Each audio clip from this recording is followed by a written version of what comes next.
ఏపీలో ప్రజలందరూ ఇప్పుడు షర్మిల కొడుకు పెళ్లి గురించి కంటే జగన్ ఎందుకు వెళ్ళలేదు అనే దాని గురించి ఎక్కువ చర్చ నడుస్తుంది. ఇంట గెలిచి రచ్చగెలు అంటారు కదా. మీరు మీ చెల్లి దగ్గర లేదా మీ అమ్మగారి దగ్గర వాళ్ళ దగ్గర నమ్మకం గెలిచి బయటకు వచ్చి ప్రజల్ని మా అక్క చెమ్మలో ఇంకోటో అని నన్ను నమ్మండి అనొచ్చు. అది ఎందుకు ఆ చిన్న విషయం మిస్ అయ్యారు? ఏపీలో షర్మిల స్పీడ్ కరెక్టే అంటారా?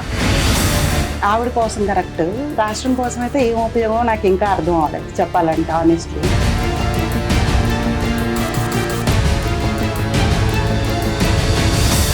రఘురామ కృష్ణ గారు ఆయన పార్టీలోనే జగన్ గారికి ఎదురు తిరుగుతారు అంటే ఆయనకంత గట్స్ ఎందుకు? అది సామెత ఉంది కదా, మొండివాడు రాజు కంటే బలవంతుడని. డెఫినెట్గా రాజుగారు కొంచెం మొండి మనిషి. టీడీపీలో మాజీ మంత్రులు ఎవరికి డిఫెండర్ కార్లు లేవు. విడుదల రజని మంత్రి అయిన 1 yearకే కారు కొన్నారు. ఎలా? యథా రాజా తదా ప్రజ అని చంద్రబాబు నాయుడు గారు తినలేదు. వాళ్ళు ఎక్కడి నుంచి కార్లు కొనుక్కుంటారు? డిఫెండర్ కార్లు. ఈయన తినమన్నాడు, తినేమన్నాడు, దోచుకున్నాడు. ఇప్పుడు ఓన్లీ వైసీపీని ఒక్క పార్టీని ఓడించడానికి ఈ 3 పార్టీలు కలిసాయంటారా? ఒక్కొక్క పార్టీకి ఒక్కొక్క నీడ్ ఉంది అక్కడ. టీడీపీ పార్టీకి పూర్వ వైభవంలోకి రావడానికి నీడ్ ఉంది, జనసేన పార్టీకి నిలదొక్కుకోవడానికి నీడ్ ఉంది, బీజేపీకి అసలు ఎంటర్ అవ్వడానికి ఊపిరి పోసుకోవడానికి నీడ్ ఉంది. ఏపీలో రాజకీయాలు ఊపందుకుంటున్నాయి. తాజా రాజకీయాలపై మనతో మాట్లాడడానికి మాధవి గారు ఉన్నారు. ఆమె మాటల్లోనే అడిగి తెలుసుకుందాం. నమస్కారం మ్యామ్. నమస్తే. బాగున్నారా? బాగున్నాను, మీరు? బాగున్నా మ్యామ్. ఇప్పుడు ఏపీలో ప్రజెంట్ ట్రెండింగ్ టాపిక్ అంటే షర్మిల, రాజారెడ్డి గారి వివాహం జరిగింది. జగన్ ఎందుకు వెళ్ళలేదు అనే చర్చ జరుగుతుంది. దానికి మీరేమంటారు? ఒకటేంటంటే, నేను జనరల్గా చెప్పాలంటే అది వాళ్ళ పర్సనల్ విషయం కదా అని ఉండేదాన్ని. బట్ వాళ్ళు అది పర్సనల్గా ఉంచుకోలేదు కాబట్టి మనం ఇలా చర్చించుకునే అవకాశం ఇచ్చారు కాబట్టి డెఫినెట్లీ నాకు ఇదంతా చూస్తున్నప్పుడు వాళ్ళ ఎంగేజ్మెంట్ నుంచి ఆవిడ పెళ్లి కార్డ్స్ ఇవ్వడం దగ్గర నుంచి ఇప్పటి వరకు అయింది చూస్తే ఒక సామెత గుర్తొచ్చింది. జగన్ గారి కోసం ఇంట గెలిచి రచ్చగెలు అంటారు కదా. అంటే గెలవడం అంటే నేను ఏదో కత్తులు కటార్లు గొడ్డళ్ళు అనట్లేదు. ఒక అభిమానం కానీ గౌరవం, నమ్మకం మెయిన్.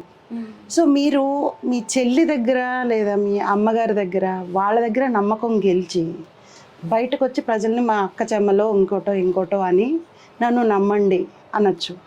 అది ఎందుకు ఆ చిన్న విషయం మిస్ అయ్యారు? అంటే ఏ డిఫరెన్సెస్ ఉన్నా కూడా మీరు కుటుంబంలో ఒక ఇంట్లో సాల్వ్ చేసుకోకుండా బయటకు అందరూ మాట్లాడుకునే అవకాశం ఇచ్చి తద్వారా మీ మీద నమ్మకం సన్నగిల్లే పని ఇది. సో ఏదైనా కొంచెం వాళ్ళు ఈగోలో లేదా డిఫరెన్సెస్ పక్కన పెట్టి వెళ్తే అసలు ఈరోజు మనం మాట్లాడుకునే పరిస్థితి లేదు. సో డెఫినెట్గా వెళ్ళకపోవడం అనేది ఒక, అంటే నేను మీ అన్నని, మీ బిడ్డలకి మామని అని చెప్పే ఆయన ఎక్కువ హ్యూమన్ సెంటిమెంట్స్ మీద యూజ్ చేసి తన ప్రసంగాలు కానీ లేదా తన గవర్నెన్స్ కానీ దాని మీద నడిపిస్తున్నట్టుగా మాట్లాడే ఆయన దీన్ని మిస్ అవ్వడం అనేది కొంచెం వింతగా అనిపించింది నాకు. అండ్ షర్మిల గారు కూడా ఎంగేజ్మెంట్ ముందు కొంచెం ఆవిడ స్లోగా ఉన్న, ఎంగేజ్మెంట్కి పెళ్ళికి మధ్యలో అయితే ఆవిడ అసలు చాలా విశ్వరూపం చూపించారనమాట. సో దాన్ని బట్టి ఒక క్లియర్ సిగ్నల్ ఏంటంటే వీళ్ళకి డెఫినెట్గా వైఎస్ఆర్ గారి బిడ్డలకి ఒక డిఫరెన్స్ వచ్చేసింది. ఇన్ని రోజులు వచ్చిందా అని అనుమానం వచ్చేసింది అని క్లారిఫై చేసినట్టు అయింది. దీనిలో జనరల్గా కొంచెం మేనమామ అన్న తర్వాత ఆ పిల్లలకి ఒక కనెక్ట్ ఉంటుంది, వీళ్ళు వెళ్ళి ఆశీర్వదిస్తే ఒక ఇది ఉంటుంది. దాన్ని ఇంట్లో మనం చూస్తే జనరల్గా మగవాళ్ళకు ఏమో కొంచెం కోపాలు ఉన్నా కొంచెం ఆడవాళ్ళు చెప్పి ఇలా కాదులే మనం ఒక కుటుంబం, మనం వెళ్ళాలి, ఇలాంటివి. అంటే ఒక పెళ్ళి అనేది లైఫ్లో ఒకసారి అవుతుంది, దీన్ని మనం డెఫినెట్గా ఆనర్ చేయాలి అని ఆయన సతీమణి చెప్పి తీసుకెళ్ళినా చాలా బాగుండేది. ఇది రాజకీయం పక్కన పెడితే, వాళ్ళిద్దరూ వేరే పార్టీలు అనేది పక్కన పెడితే, కుటుంబం అయితే ఒకటే కదా.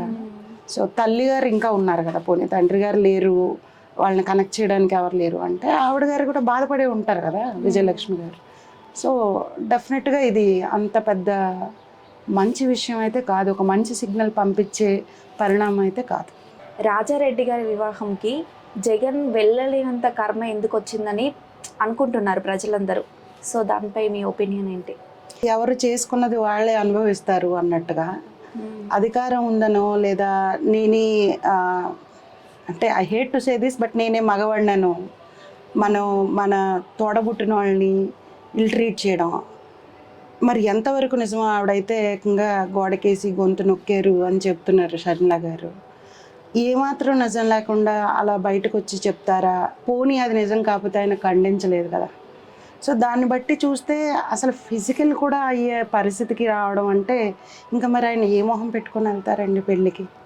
వీళ్ళు కూడా అంతే బాగా పిలుచుంటారు, ఆయన కూడా ఇంకా వెళ్ళే పరిస్థితి ఉండదు కదా.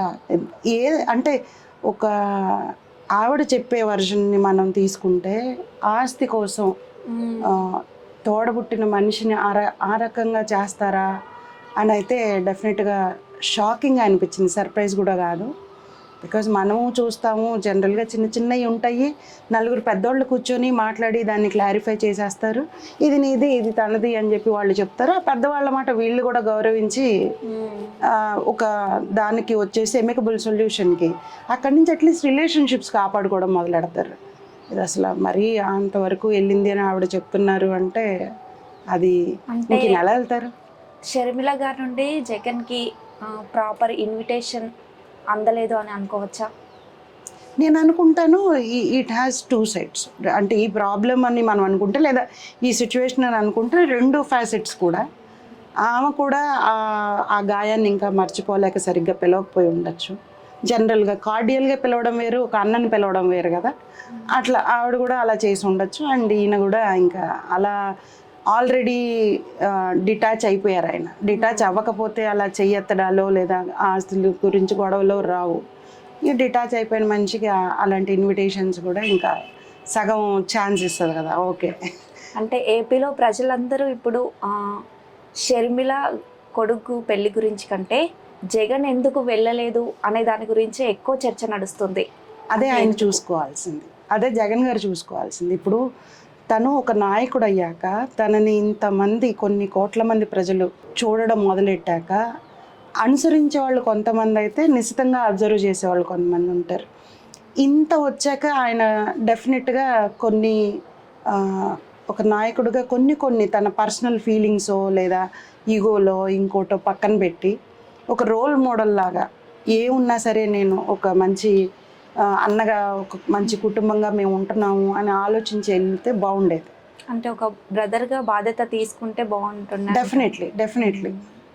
ఎందుకంటే ఇప్పుడు ఆయన ఆ అక్క చెల్లెలు నేను మేనమామ అనకపోతే అసలు ఈయన పర్వాలేదులే సరే, ఈయన కొంచెం యూనో అంత సెన్సిటివ్ కూడా కాదు, ఎమోషనల్ పర్సన్ కాదు, కొంచెం స్ట్రాంగ్ లీడరు, ఎమోషన్స్ తక్కువ అని ఏదో అనుకోవచ్చు.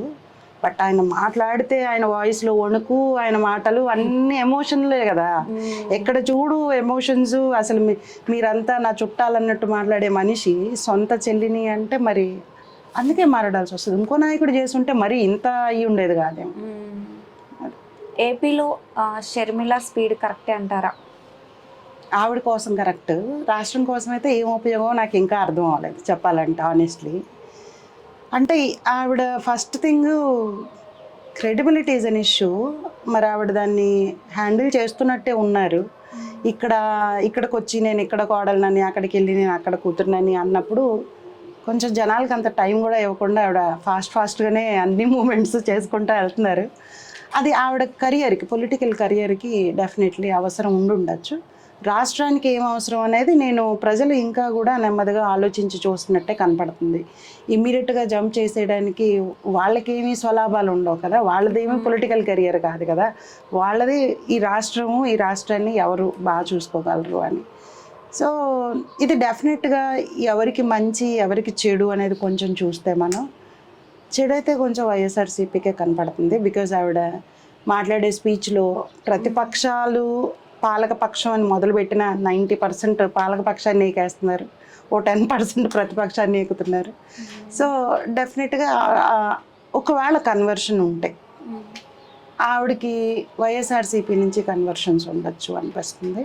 అంటే ఓటు బ్యాంక్ కన్వర్షన్ అయితే ఇక్కడ ఇదొకటే రీజన్ కాదు, ఇంకొక రీజన్ ఏంటంటే వైఎస్ఆర్ గారి మీద అభిమానంతో మేము జగన్ అభిమానించాం అనేది నిజమైతే ఈవిడ తీసుకొస్తున్న నిజాలు వెలుగులోకి వచ్చినప్పుడల్లా వాళ్ళల్లో ఒక అంతర్మాదనం స్టార్ట్ అవుతుంది.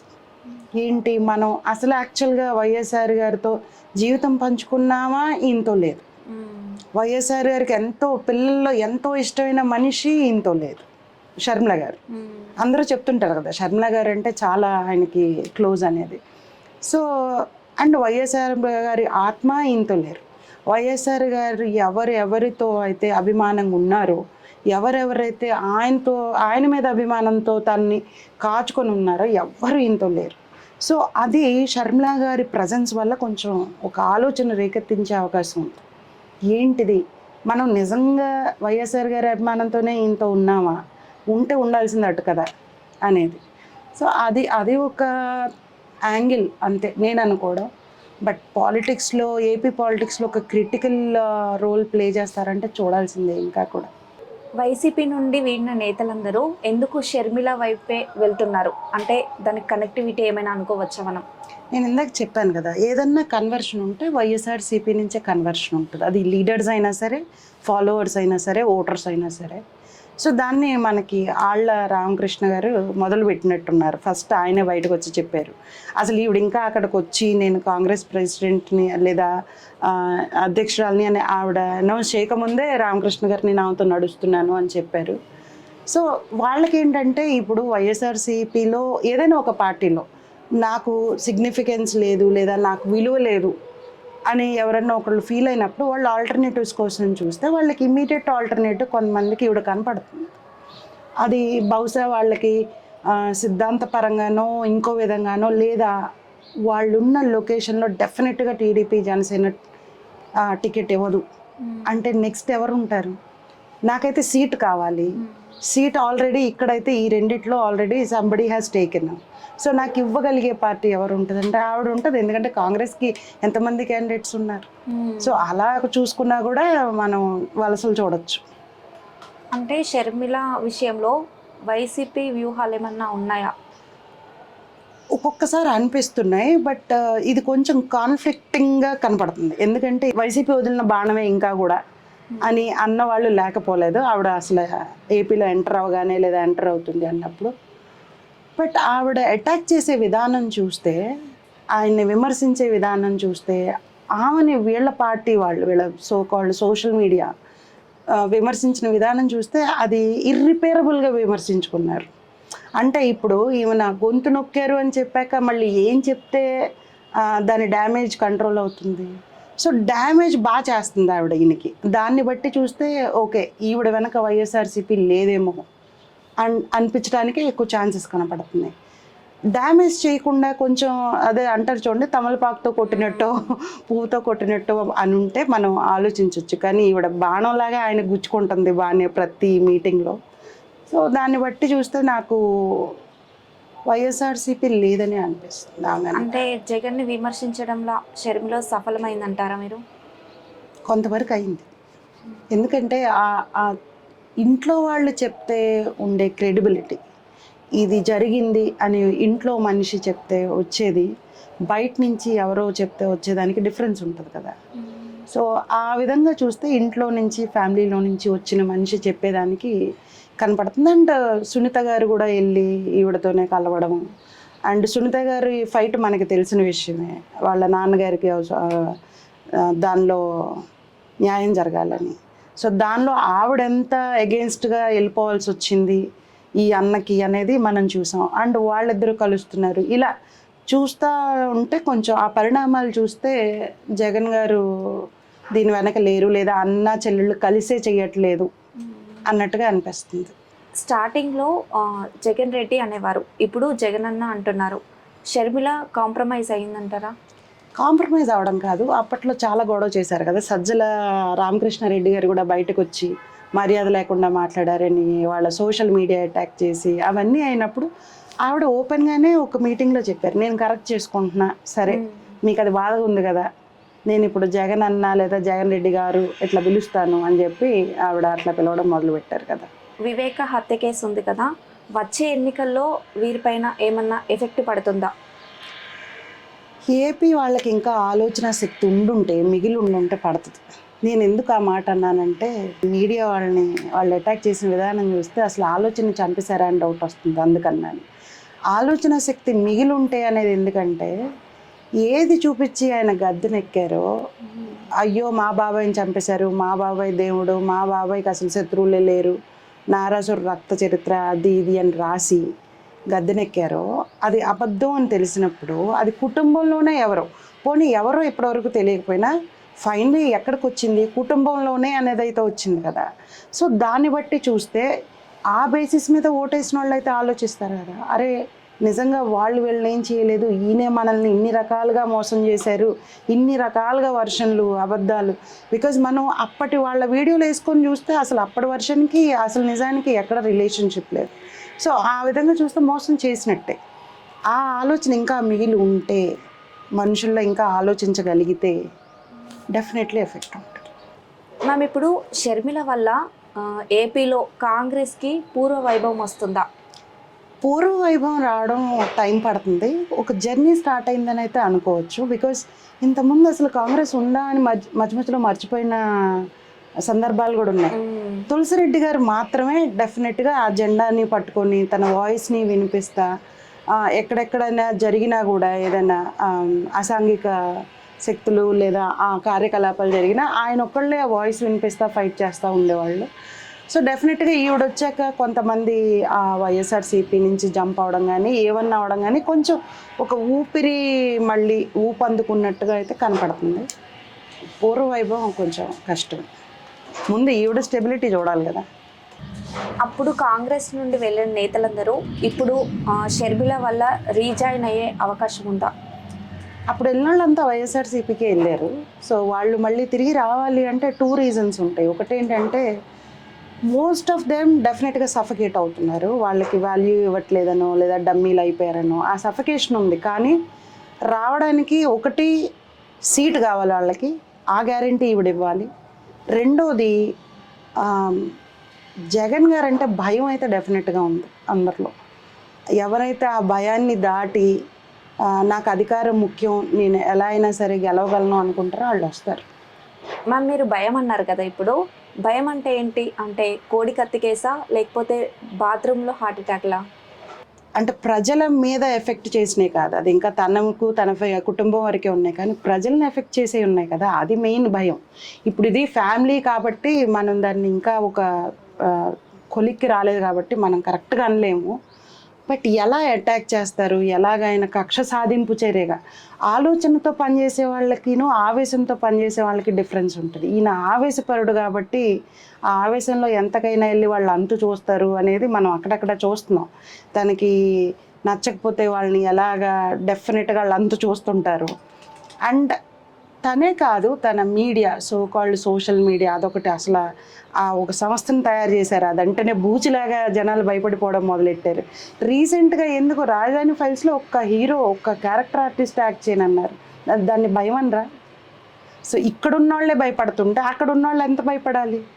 సో ఆయన మొండితనానికి, ఆయన ఆవేశానికి, ఆయన దేనికైనా వెళ్ళి సాధించుకునే మనస్తత్వానికి భయం. అంటే ఇప్పుడు ప్రజెంట్ వైసీపీలో అభ్యర్థుల మార్పు కరెక్టే అంటారా? నాకు లోపల అంటే మేమందరం మాట్లాడుకునే దాన్ని బట్టి, విశ్లేషించుకునే దాన్ని బట్టి అర్థమైంది ఏంటంటే ఆయన 2024 మీద ఆశలు వదిలేసి 2029కి ఏం చేస్తున్నారు. ఆ 2029కి ఈయనకి ఏముంటాయి? 2 ఉంటాయి. ఒకటేమో జనాల్ని జాలిలో పెట్టడం, తన మీద జాలి కలిగేలా చేయడం. 2 కులం.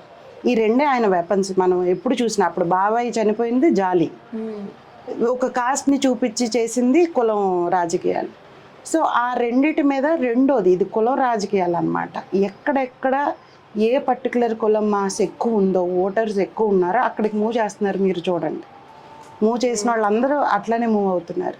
సో ఆయన ఉద్దేశం ఏంటంటే ఇప్పటి నుంచి బేస్ వేస్తాను, 2029కి ల్యాండ్ స్లైడింగ్ విక్టరీ చేసి టీడీపీ అనే దానికి అసలు నేను లైఫ్ లేకుండా చేస్తాను. ఇది ఆయన ప్లాను అని అర్థమవుతుంది. అంటే మనం చూసుకుంటే అసలు బేసిక్గా ఆయన వ్యూహాల కంటే ఇవన్నీ ఐపాక్ వ్యూహాలు.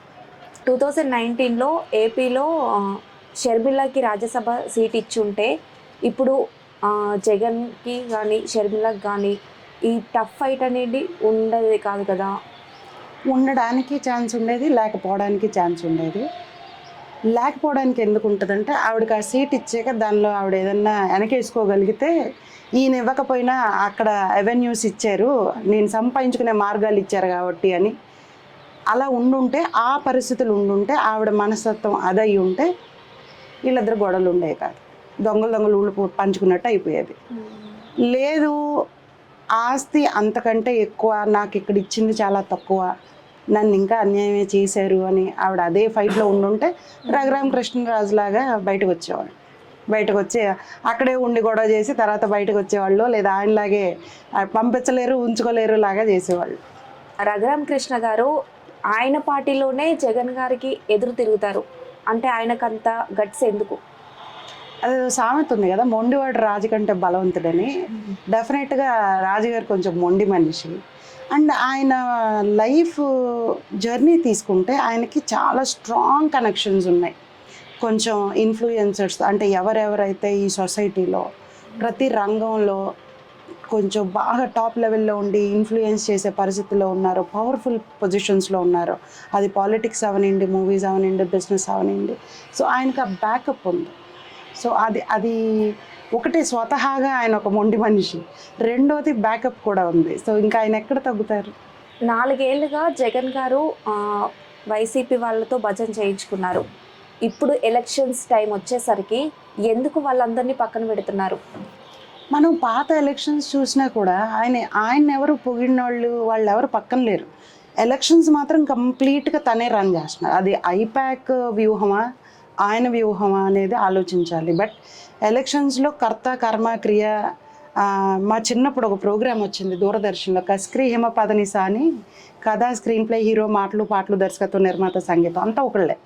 అలాగే ఈయన ఎలక్షన్స్ టైంలో మాత్రం అంతా తనే కనిపిస్తూ ఉంటారు. అది అయ్యాక మళ్ళీ దర్బార్లో విద్వాంసులు కనిపిస్తారనమాట భజన చేయడానికి. బహుశా అది ఒక విధంగా ఫియర్ ఆఫ్ ఫెయిల్యూర్ అయ్యి ఉండొచ్చు. అంటే నేను ఎవరి మీద ఆధారపడితే వాళ్ళు ఫెయిల్ చేస్తారేమో, వాళ్ళ మీద నమ్మకం లేకపోవడం. వాళ్ళు భజనకి పనికి వస్తారు కానీ ఇన్ఫ్లుయెన్స్కి పనికిరారు, జనాల్లో ఒక ఇంపాక్ట్ క్రియేట్ చేయడానికి ఎలక్షన్స్ టైంలో పనికిరారు. దిస్ ఇస్ క్రిటికల్ టైం అని అనుకుని ఉండొచ్చు. జగన్ వెనకాల సజ్జల కానీ వైవి సుబ్బారెడ్డి కానీ ఉన్నారు. ఇప్పుడు ఎలక్షన్ టైంలో కూడా వాళ్ళు ఉంటారా? వాళ్ళు వెనకుంటారు. మీరు వెనకన్నారు కదా, వెనకుంటారు, ముందుకి కనపడరు వాళ్ళు. ముందుకి ఎప్పుడన్నా కనిపిస్తే ఈయన సజ్జల గారు కనిపిస్తారు. ఎప్పుడు ఆయన ఎవరన్నా అంటే సకల శాఖ మంత్రిలాగా అన్ని మీదేసుకొని వచ్చి, అది అలా కాదు, ఇలా మా ఓటర్లు వేరు మేము వేరు అలా మాట్లాడడానికి, అంటే ఒక డ్యామేజ్ కంట్రోల్ చేయడానికి సజ్జల గారు బయటకు వస్తారు. బట్ వెనక మేనేజ్మెంట్ అంతా ఇవి గారు చేస్తుంటారు. సో వాళ్ళిద్దరు వెనక డెఫినెట్గా ఉంటారు. విజయసాయి రెడ్డికి పార్టీలో ప్రాధాన్యత తగ్గిందా? అసలు ఎక్కడ కనిపిస్తున్నారు ఆయన? ఏదన్నా మీటింగ్స్లో కనపడుతున్నారా? ఎంత ఎంపీ అయినా సరే రాష్ట్రంలో ఉండరా? రాష్ట్రంలో ఏ కార్యకలాపాల్లో పాల్గొనరా? ఆ వాలంటీర్స్ని మీరంతా మా వాళ్ళు, అందుకే మేము మిమ్మల్ని వాలంటీర్స్కి ఇచ్చాం, ఇలాంటి సభల్లో తప్ప ఎక్కడ కనిపించారు ఆయన? తర్వాత కనపడలేదు. సో ప్రాధాన్యత తగ్గిందా అంటే డెఫినెట్గా అది ఆయనకు కాదు, ఎవరికైనా. చూసే ఇంతకుముందు ఎలా ఉండేవాళ్ళు, బాబాయ్ అబ్బాయిలాగా పద్దగా కనిపించేవాళ్ళు కదా, ఇప్పుడు ఎక్కడున్నారు అసలు? ఆయనతో కలిసి దిగిన ఫోటో ఎన్నాళ్ళు అయి ఉంటుంది మనం చూసి. సో ఇది ఇప్పుడు విషయం కాదు, నాకు తెలిసి ఎప్పుడైతే భారతి గారు చక్రం తిప్పడం మొదలెట్టారో, అప్పుడు సజ్జల గారు ఎంట్రీ అయ్యిందో, అప్పటి నుంచి విజయసాయి రెడ్డి గారిది ప్రాధాన్యత డెఫినెట్గా తగ్గిపోయింది. చూస్తే ఇవి 2 కోటరీస్లా కనపడతాయి. జగన్మోహన్ రెడ్డి గారి కోటరీ అంతా విజయసాయి రెడ్డి గారు ఆ వర్గం అయితే, భారతి రెడ్డి గారి కోటరీ అంతా సజ్జల రామకృష్ణ గారు ఈ వర్గం. సో భారతి రెడ్డి గారే డెఫినెట్గా మాస్టర్ మైండ్లో కనపడుతున్నారు ప్రస్తుతానికి, జగన్ గారు అధికారంలో ఉన్నా సరే. మేము ఇప్పుడు వాలంటీర్లు అన్నారు కదా, వాళ్ళతో 4 సంవత్సరాలు వెట్టి చాకరీ చేయించుకొని ఇప్పుడు వాళ్ళకి జస్ట్ ప్రైజ్ మనీ ఇచ్చేస్తే సరిపోతుందా? ఆయన సారీ టు సే దట్, ఆయన ఏం చేసినా కుక్క బిస్కెట్లు వేసినట్టు వేయడమే కదండి. దేనిలో అన్నా సరే చిత్తశుద్ధి కానీ, లేదా అవతలాళ్ళ అవసరాలు గమనించి ఒక మానవత్వంతో చేసింది ఏముంది? ఏదైనా నాకేంటి దీనిలో, వీళ్ళు నాకెంత విశ్వాసంగా పనిచేస్తారు, నేను వీళ్ళని ఎంత ఆలోచనని చంపేసి పప్పెట్స్ కింద నా కాళ్ళ దగ్గర ఉంచుకోవచ్చు. ఇదే లాజిక్లో ఉన్నారు ఆయన. ఇప్పుడు చూడండి జనాల్లో ఏమి తన వైపు ఉన్న వాళ్ళలో అభిమానం ఉందా లేదా, భయం ఉందా అంటే భయం. అమ్మో మాకు వచ్చే ఆగిపోతాయేమో, అమ్మో మాకు ఇచ్చే ఆపేస్తారేమో, అమ్మో ఈయన చెప్తున్నాడు చంద్రబాబు నాయుడు గారు వస్తే మా పెన్షన్లు ఆగిపోతాయంట, అయ్యో వాలంటీర్స్ మా ఉద్యోగాలే పోతాయంట. అంటే ఎంతసేపటికి వాళ్ళని అలా ఒకలాంటి ఉన్మాదంలో, ఒక భయం నుంచి ఉన్మాదం, భయం నుంచి ఆలోచన రావచ్చు, భయం నుంచి ఉన్మాదం రావచ్చు, ఉన్మాదాన్ని క్రియేట్ చేస్తుంటాడు ఈయన. సో అన్నీ వాలంటీర్స్ అయినా అంతే, వాళ్ళకి భయం.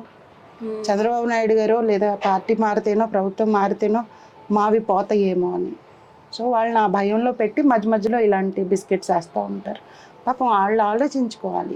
ఏదైనా ఒక వ్యవస్థని అంత ఈజీగా ఎవరు తీసేరు. దాన్ని ఇంకో విధంగా వాడుకుంటారు, లేదా ఇంకొక చట్ట ప్రకారంగా నియమ నిబంధనలోకి తీసుకొస్తారేమో కానీ అంత ఈజీగా ఎవరు అట్లా తీసేరు. జగన్ 4 సంవత్సరాలుగా ఏపీ ప్రజలందరినీ సోమరిపోతులను చేశారంటారా? మొత్తంగా అలా అన్నాను, ఎందుకంటే నిజంగా అవసరమైన వాళ్ళు కూడా ఉన్నారు. సో ఆ లబ్ధిదారుల్లో పాపం పెద్ద వయసు వాళ్ళు లేదా వికలాంగులు, మానసికంగా అవనివ్వండి శారీరకంగా అవనివ్వండి, నార్మల్గా లేని వాళ్ళకి అలా అవి ఇవ్వడం కానీ, ఆ పథకాలు ఇవ్వడం కానీ, ఇంటికి వెళ్ళి ఇవ్వడం కానీ మంచి విషయం. కాకపోతే ఏదైనా సరే కొంచెం చట్ట పరిమితిలో, కొంచెం నియమ నిబంధనలతో, ఒక క్లారిటీతో చేయాలి. వాలంటీర్ అనే వర్డ్ మనం ఇంగ్లీష్లో దాని అర్థం చూస్తే సేవ చేసేవాళ్ళు, ఏమి ఆశించకుండా సేవ చేసేవాళ్ళు అనమాట. వాళ్ళని సరే మనం ఎంత కొంత వాళ్ళకి ఇవ్వాలి, సో మీరు గౌరవ వేతనం ఇస్తున్నారు, దాని గురించి కూడా కొద్దిసేపు ఇప్పుడు నేను కమెంట్ చేయను, అది ఎక్కువ తక్కువ. కానీ వాళ్ళని మీ వెపన్స్ కింద వాడుకుంటున్నారు చూడండి, ఇది తప్పు అనమాట. అండ్ ఫ్రీబీస్తోనే గవర్నెన్స్ నడుస్తుంది అని వాళ్ళని మ్యానిపులేట్ చేస్తున్నారు చూడండి లబ్ధిదారులను, ఇది తప్పు.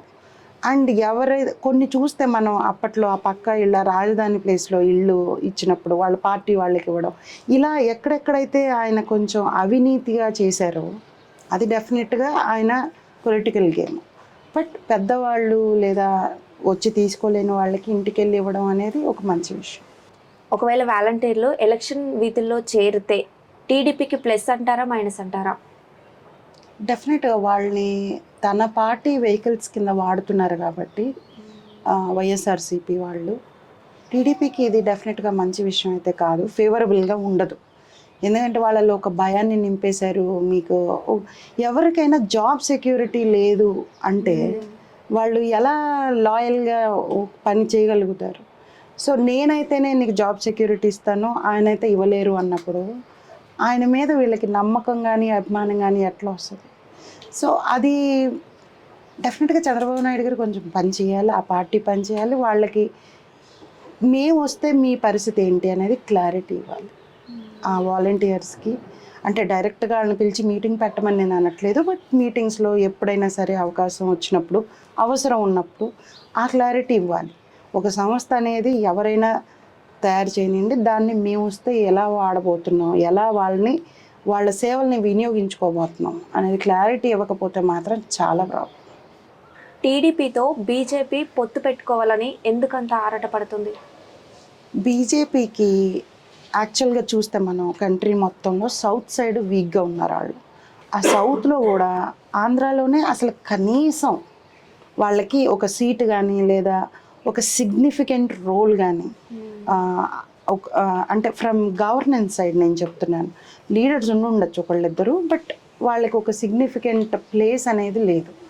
ఎలాగైనా సరే దీనిలోకి ఆంధ్రాలోకి మేము ఎంటర్ అవ్వాలి, చొచ్చుకొని పోవాలి, మనుషులకి ఇష్టమైనా లేకపోయినా కనీసం ఎలక్షనీరింగ్ నుంచి అయినా సరే మేము చొచ్చుకొని పోవాలి అంటే వెహికల్ ఏంటి, ఎవరి మీద ప్రజలకి నమ్మకం ఉంది, ఎటు నుంచి వెళ్తే నేను బలవంతంగా చొరబడినా కనీసం ప్రజలు నమ్మకాన్ని నేను అక్కడ చూడగలుగుతాను అంటే వైఎస్ఆర్సీపీ మీద ఉంటే వాళ్ళనే అడుగుండేవాళ్ళు. వైఎస్ఆర్సీపీ మీద లేదు అని సెంట్రల్ ఫీల్ అయింది కాబట్టి టీడీపీని అడుగుతున్నారు.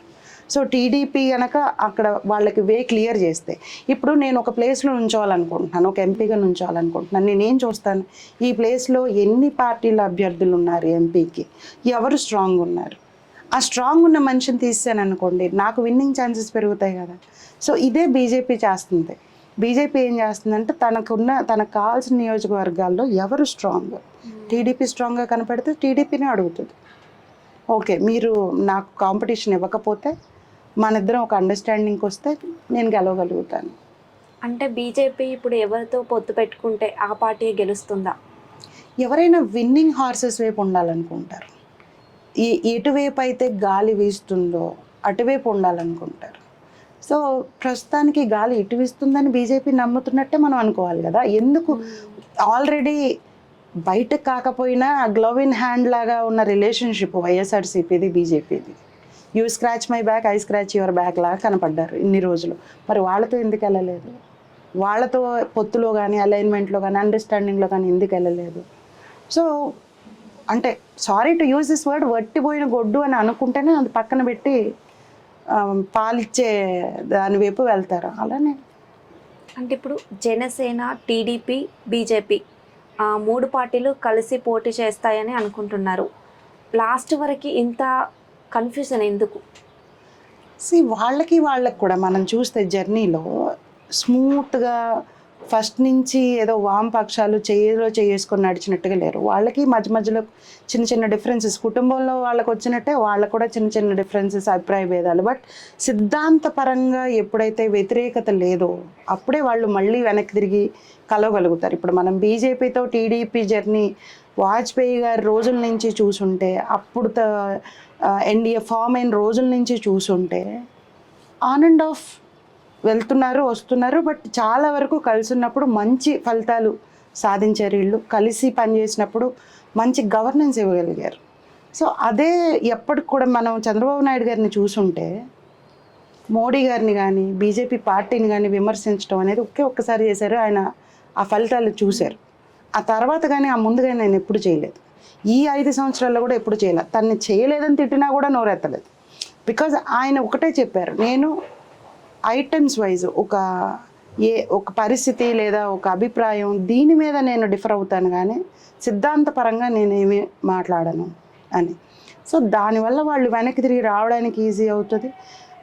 అలానే మరీ మొత్తం కలిసిపోయి నీ పార్టీ నా పార్టీ సేమ్ పించ్ అనుకునేది ఏం లేదు. ఇక్కడ అలైన్మెంట్. ఇప్పుడు నాకు ఇది నేను నా పార్టీకి ఇది మంచి అనుకుంటున్నాను, నువ్వు నీ పార్టీలో ఎంతవరకు అడ్జస్ట్ అవ్వగలవు, ఈ సీట్స్ విషయంలో నువ్వు ఎంత అడ్జస్ట్ అవ్వగలవు. ఇలా ఇద్దరు కూడా అలైన్మెంట్లోకి, ముగ్గురు కూడా ఒక అలైన్మెంట్లోకి వచ్చింది అనుకోవాలి. కానీ రేపు నిజంగా ఇప్పుడు వీళ్ళు ఈ ముగ్గురు కలిసి ల్యాండ్ స్లైడింగ్ విక్టరీ తీసుకొస్తే నెక్స్ట్ ఎలక్షన్లో టీడీపీకి ప్రధాన ప్రతిపక్షం జేఎస్పీ అవుతుంది, వైఎస్ఆర్సీపీ కాదు. అంటే ఈ 5 ఇయర్స్లో వాళ్ళు పుంజుకోలేదనుకోండి, ఎవరు అపోజిషన్ అవుతారు? జనసేన పార్టీ అపోజిషన్ అవుతుంది తెలుగుదేశంకి. సో ఇది నేను అనుకోవడం ఒక మ్యూచువల్ అండర్స్టాండింగ్ అలైన్మెంట్తో వెళ్తుంది తప్ప ఇక అసలు మొత్తం పాలు నీళ్ళ కలిసిపోయాం మేమంతా ఒకటే కుటుంబం అట్లా కాదు. ఇప్పుడు ఓన్లీ వైసీపీని ఒక్క పార్టీని ఓడించడానికి ఈ మూడు పార్టీలు కలిసాయంటారా? వైసీపీని ఓడించడానికి అనే దానికంటే వాళ్ళ విన్నింగ్ ఛాన్సెస్, స్ట్రాటజీ, నాకు ఏ స్ట్రాటజీ కావాలి. ఇప్పుడు చూడండి, బీజేపీకి ఒక ఎంట్రీ పాయింట్ కావాలి. ఎవరు ఎంట్రీ పాయింట్ ఇవ్వగలుగుతారంటే వాళ్ళు టీడీపీ అని నమ్మారు. జనసేన లాస్ట్ టైం ఒక్కటే పోటీ చేసినప్పుడు ఏం జరిగిందో చూసాం. ఈవెన్ టీడీపీ కూడా చాలా తక్కువ మార్జిన్తో అయినా సరే చాలా తక్కువ సీట్లలోకి పడిపోయింది. సో వాళ్ళందరూ కలిసి ఓకే, ఇప్పుడు ఒక్కొక్క పార్టీకి ఒక్కొక్క నీడ్ ఉంది. అక్కడ టీడీపీ పార్టీకి పూర్వ వైభవంలోకి రావడానికి నీడ్ ఉంది, జనసేన పార్టీకి నిలదెక్కుకోవడానికి నీడ్ ఉంది, బీజేపీకి అసలు ఎంటర్ అవ్వడానికి, ఊపిరి పోసుకోవడానికి నీడ్ ఉంది. సో ఎవరి నీడ్స్ని బట్టి వాళ్ళు ఓకే, నేను ఎవరితో ఉంటే నాకు విన్నింగ్ ఛాన్సెస్ పెరుగుతున్నాయి అనేది వాళ్ళు చూసుకున్నారు. దీనిలో వీళ్ళందరూ కలిసినప్పుడు ఒకళ్ళు ఓడిపోతారు, అది వైఎస్ఆర్సీపీ అయితే అయి ఉండొచ్చు. కానీ అది బై ప్రోడక్ట్, అసలు ప్లానే అది అని కాదు. అది ఈ ప్రాసెస్లో వచ్చే వన్ ఆఫ్ ద రిజల్ట్స్ అంతే. టీడీపీకి జనసేనకి అంటే కాస్త కమ్యూనికేషన్ గ్యాప్ నడుస్తుందా సీట్ విషయంలో? ఏ పార్టీలైనా ఈజీగా ఓకే నువ్వు ఇన్ని తీసేసుకో, నేను ఇన్ని ఇచ్చేస్తా అనే పరిస్థితులు అయితే ఉండవు కదా. అందులోనూ ఇద్దరు కూడా, ఇప్పుడు మనం జనసేన పార్టీ అభిమానులను తీసుకున్నా, టీడీపీ అభిమానులను తీసుకున్నా కూడా వాళ్ళు స్టాంచ్ ఫాలోవర్స్. ఇప్పుడు లీడర్షిప్ కొంచెం అటు ఇటు అడ్జస్ట్ అవుదామన్నా వీళ్ళు ఒప్పుకునేటట్టు కూడా లేరు. సో దానికోసం డెఫినెట్గా టైం అయితే అనుకున్న దానికంటే ఎక్కువ తీసుకున్నట్టే కనపడింది. ఎందుకు వీళ్ళు ఎంత లేట్ చేశారు? క్లారిటీ ఉన్నప్పుడు వీళ్ళు కొంచెం ముందే అనౌన్స్ చేసి ఉండొచ్చు కదా. క్యాండిడేట్స్ని అనౌన్స్ చేస్తే ఏమవుతుందంటే వాళ్ళు ప్రజలకి వెళ్ళి వాళ్ళలో మమేకమయ్యి వాళ్ళకి సేవ చేసి వాళ్ళు ఏంటో చూపించుకొని అప్పుడు వాళ్ళ నమ్మకంతో గెలవడానికి ఎక్కువ టైం ఇస్తే అది ఒక సాలిడ్ ఫౌండేషన్ అవుతుంది. సో దాన్ని బట్టి కొంచెం డెఫినెట్గా వీళ్ళ అలైన్మెంట్ టైం ఎక్కువే తీసుకుంది. అది ఎవరి అంటే ఇది పంతము పోటీ అని నేను అన్నాను, బట్ త్యాగాలు చేయాలి అన్నప్పుడు చాలా టైం పడుతుంది. ఇప్పుడు త్యాగాలు చేయమనే పవన్ కళ్యాణ్ కార్యకర్తలకి చెప్తున్నారు. అంటే సీట్ల విషయంలో 30 to 50 ఉన్నాయని చెప్పారు. ఇంకా ఏమైనా త్యాగాలు చేసే అవకాశం ఉందా? ఒకటి ఏంటంటే ఎమోషనల్ కోషెంట్ కూడా ఆంధ్రాలో బాగా ఎక్కువైపోయింది ఆలోచన కంటే కూడా. దానివల్ల వీళ్ళు త్యాగం అనే వర్డ్ యూజ్ చేయాల్సి వస్తుంది. లేకపోతే మనం ఒక రియలిస్టిక్గా ఆలోచిద్దాం. జనసేనకైనా టీడీపీకైనా వచ్చిన సీట్లు ఎన్ని? సో ఇప్పుడు వాళ్ళు కాన్సన్ట్రేట్ చేయాల్సింది ఏంటి? విన్నింగ్. ఎవరు ఎక్కడ విన్ అవుతారో, ఏ జెండా ఏ పార్టీదైనా కానివ్వండి, ఎవరు విన్ అవుతారో వాళ్ళు ముందుకు ఒక 4 అడుగులు ముందుకెళ్ళాలి. ఎవరు కొంచెం డౌట్గా ఉన్నారో వాళ్ళు 4 అడుగులు వెనక్కి వేయాల్సిందే. అది జనసేన పార్టీ అయినా సరే ఎవరైనా సరే. జనసేన పార్టీకి త్యాగాలు చేయాలన్నట్టే టీడీపీలో కూడా కొంచెం ఆ సిగ్నల్స్ ఉన్నాయి. మనం ఇక్కడ సీట్ ఇచ్చేయాలి, అక్కడ సీట్ తెనాలి సీటు తీసుకోండి, చాలా ఎమోషన్స్ ఉన్నాయి. ఆలపాటి రాజా గారు ఉండాల్సిందే అని వీళ్ళు అంటారు తెలుగు తమ్ముళ్ళు. మా మనోహర్ గారు లేకపోతే ఎలాగా అని జనసేన పార్టీ, బికాజ్ ఆయన బ్రెయిన్ మాస్టర్ బ్రెయిన్ లాగా ఆయన కనపడతారు. సో అలాంటివి ఉన్నాయి, కొన్ని సెన్సిటివ్ నియోజకవర్గాలు ఉన్నాయి. ఎక్కడైతే వాళ్ళకు కూడా ఒక మంచి క్యాండిడేట్ ఉన్నారో, వీళ్ళకి ముందు నుంచి రేస్లో ఉండి ఆల్రెడీ చేసిన వాళ్ళు ఉన్నారు, వీళ్ళకి ఉన్నారు. బట్ నంబర్స్ వైజ్ ఇప్పటికి కూడా నాకు తెలిసి వాళ్ళకే ఫుల్ క్లారిటీ వచ్చి ఉంటే అనౌన్స్ చేసి ఉండేవాళ్ళు. 30 40 50 అనేది వాళ్ళకే ఇంకా కసరత్తులు నడుస్తున్నాయి. వీళ్ళు వాళ్ళ ఇంటికి వెళ్ళారు, వాళ్ళు వీళ్ళ ఇంటికి వెళ్ళారు అనేదే ఇంకా చూస్తున్నాం. సో చూద్దాం. 2023లో ఉన్న పవన్ దూకుడు ఇప్పుడు ఎలక్షన్స్ ముందు అంటే 2024లో ఎందుకు అంత తగ్గింది? అంటే సైలెన్స్కి రీజన్ ఏంటి? ఆయన కొంచెం ఎప్పుడు కూడా కన్సిస్టెంట్గా ఒకటే ఫ్రీక్వెన్సీలో ఆపరేట్ చేసినట్టు కనపడలేదు. ఒక్కోసారి ఫుల్ ఆవేశం ఉంటారు, ఒక్కోసారి ఫుల్గా కనపడరు, అసలు ఎక్కడ న్యూస్లో ఏ యాక్టివిటీ ఉండదు. మళ్ళీ వచ్చినప్పుడు ఫుల్ ఫోర్స్లో వస్తారు. సో బహుశా అది ఆయన స్ట్రాటజీ అయి ఉంటుంది. అంటే ఈ సైలెన్స్ టైంలో ఆయన ఏ మా విధానాలు తీసుకోవాలి, విధి విధానాలు ఏంటి, నేను ఎక్కడెక్కడ ఏ వాటికి గళమెత్తాలి, ఎలాగెత్తాలి, అది ఆయన స్ట్రాటజీ ప్రిపేర్ చేసుకుంటూ ఉంటారేమో అనిపిస్తుంది. ఎందుకంటే వచ్చినప్పుడు మళ్ళీ ఫుల్ ఫోర్స్లో వస్తుంటారు, మళ్ళీ వెళ్ళిపోతూ ఉంటారు. ఇంతకుముందు అయితే మూవీస్ చేస్తున్నా మధ్య మధ్యలో అన్నారు, ఇప్పుడైతే మూవీ కూడా ఏమీ స్కెడ్యూల్ ఉన్నట్టు కనపట్టలేదు. సో నాకు తెలిసి బహుశా ఇంటర్నల్గా ఇది ప్రిపరేషన్ టైము, స్ట్రాటజీ టైం అయింది. విడుదల రజని చంద్రబాబు గారు నాటిన మొక్క అని ఆమె అంటుండేవారు. ఇప్పుడు ఆయన్నే విమర్శిస్తున్నారు. అంటే సాఫ్ట్వేర్ కదా, సో అందుకే మిమ్మల్ని అడుగుతున్నాను. ఏ ఎండగా గొడుగు ఆవిడ అంతే. ఆ రోజు ఆ ఎండలో ఉన్నారు, టీడీపీ ఎండలో ఉన్నారు, ఆ టీడీపీ గొడుగు కావాలి.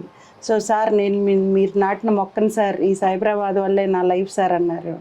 ఆ తర్వాత వైఎస్ఆర్సీపీకి వెళ్ళాక అసలు ఆ ఎండ ఆ గొడుగు.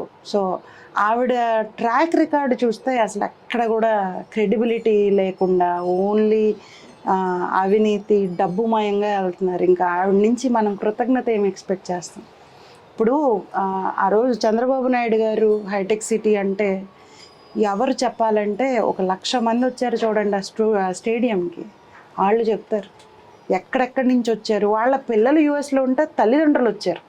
అది కృతజ్ఞత అంటే. ఇలాగా ఎలక్షన్స్ కోసము, సీట్ల కోసము డ్రామా డైలాగులు చెప్పి నాటిన మొక్క ఆ తర్వాత పువ్వు అయ్యాను వికసించని ఇవన్నీ కాదు. అవన్నీ ఏ ఎండకాగొడుకి రాజకీయ నాయకులు, ఫక్తు రాజకీయ నాయకులు చెప్పే కబుర్లు. టీడీపీలో మాజీ మంత్రులు ఎవరికి డిఫెండర్ కార్లు లేవు. విడుదల రజని 1 ఇయర్కే మంత్రి అయిన 1 ఇయర్కే కారు కొన్నారు. ఎలా? యథా రాజా తదా ప్రజ అని చంద్రబాబు నాయుడు గారు తినలేదు. వాళ్ళు ఎక్కడి నుంచి కార్లు కొనుక్కుంటారు? డిఫెండర్ కార్లు. ఈయన తినమన్నాడు, తినేమన్నాడు, దోచుకున్నాడు. డిఫెండర్ కార్లు ఏంటి? ఇంద్రభవనాలు ఉంటాయి, వాళ్ళకు ఉన్నట్టు ఎలహంకాలు అవి ఇవి అన్నీ ఉంటాయి. ఇంత చక్కగా అనలైజ్ చేస్తున్నారు కదా, అంటే మీరు సాఫ్ట్వేర్ చేస్తారు, చాలా మెంటల్ టెన్షన్స్ ఉంటాయి. సో వీటన్నింటిని, ఫ్యామిలీని, సాఫ్ట్వేర్ జాబ్ని, ఇటు రాజకీయాల గురించి మాట్లాడడం కానీ ఇవన్నిటిని ఎలా మేనేజ్ చేస్తున్నారు మీరు? ప్రతి మనిషికి ఒక ప్యాషన్ ఉంటుంది. అంటే వాళ్ళకి అది ఎప్పుడు మైండ్ మీద నడుస్తూ ఉంటుంది అనమాట. నా ప్యాషన్ ఏంటంటే ఆంధ్రాలో వాళ్ళు హ్యాపీగా ఉండాలి, ఎట్లా ఉండాలి. నేను అక్కడి నుంచి వచ్చాను, నేను ఇక్కడ సెటిల్ అయ్యాను. ఇక్కడ బాగా సెటిల్ అవ్వడానికి, సాఫ్ట్వేర్లో సెటిల్ అవ్వడానికి ఎవరైతే నాకు అవకాశం ఇచ్చారో ఇంకా కూడా దానిలో గ్రో అవుతూనే వెళ్తున్నాను నేను. సో నేను వెనక్కి తిరిగి సమాజానికి ఏదన్నా చెయ్యాలి, ఏదన్నా చెప్పాలి అంటే ఏం చెప్పాలి అంటే, నేను ఆనెస్ట్లీ 2019 వరకు నేను ఫీల్ అవ్వలేదు అసలు బయటకు వచ్చి మాట్లాడాలి అంటే, మీడియా పరంగా మాట్లాడాలి అని. ఏదో ఇంటర్నల్ నెట్వర్క్స్లో మాట్లాడుతూ ఉండేదాన్ని. కానీ ఎప్పుడైతే ఆ ఒక విక్టరీ, ఆ తర్వాత ఒక 6 months ఆఫ్ ట్రాక్ చూశాను, ఇది నా బాధ్యత, ఈ బాధ్యతను నేను ఇన్ని రోజులు ఇగ్నోర్ చేసి తప్పు చేశాను, నేను మాట్లాడాలి అనేది స్టార్ట్ అయింది. అది స్టార్ట్ అయ్యాక ఆటోమేటిక్గా ప్యాషన్ అనేది ఏం చేస్తుందంటే మిమ్మల్ని నిద్రపోలేదు. ప్రతిరోజు దానికోసం ఎంతో కొంత మీరు చెయ్యాలి, చేస్తే కానీ మీకు కంటి నిండా నిద్ర రాదనమాట. సో అది ప్యాషన్ అనేది స్టార్ట్ అయ్యాక లక్కీగా నాకు మా హస్బెండ్ చాలా చాలా సపోర్టివ్గా ఉంటారు. ఆయన చాలా అంటే ఇన్ ఏ వే నేను ఎనలైజ్ చేసేదానిలో దాన్ని, నా ఆలోచన పరిధిని పెంచేది ఆయన. నేను ఎమోషనల్గా ఉండకుండా ఉండడానికి నన్ను ఎంత గ్రిల్లింగ్ క్వశ్చన్స్ వేస్తారంటే మీ మీడియా వాళ్ళు కూడా వేయరు. అన్నీ వేసి వేసి వేసి నన్ను చెప్తారనమాట, ఇక్కడ నువ్వు ఎమోషనల్గా మాట్లాడావు, ఇక్కడ ఇలా మాట్లాడావు, లేదా ఈ చాయిస్ ఆఫ్ వర్డ్స్ కరెక్ట్ కాదు అనేది ఆయన మా ఇద్దరి మాటల్లో అది వస్తూ ఉంటుంది. సో సాధన అనేది ఆయన దగ్గర జరుగుతున్నట్టు. నేను ఇంకా విషయాలు తెలుసుకోవటం అంటే, నేను పొద్దున ఇంతకుముందు అయితే అసలు 5ంటికి లేచేదాన్ని, ఇప్పుడు కాదు కానీ, బట్ 5ంటికి లేచి జిమ్కి వెళ్ళిన 1 hour నేను వింటూ ఉండేదాన్ని పాలిటిక్స్, 1-2 hours. దెన్ కిచెన్లో వంట చేసుకునేటప్పుడు కూడా నేను ఎప్పుడు ఏదో ఒక రాజకీయాల గురించి వింటూ వంట చేసుకొని, డ్రైవింగ్లో కూడా వింటూ ఆఫీస్కి వెళ్తాను. సో 5 నుంచి 9 వరకు ఇంచుమించు వింటూనే ఉంటాను ఏదో ఒకటి.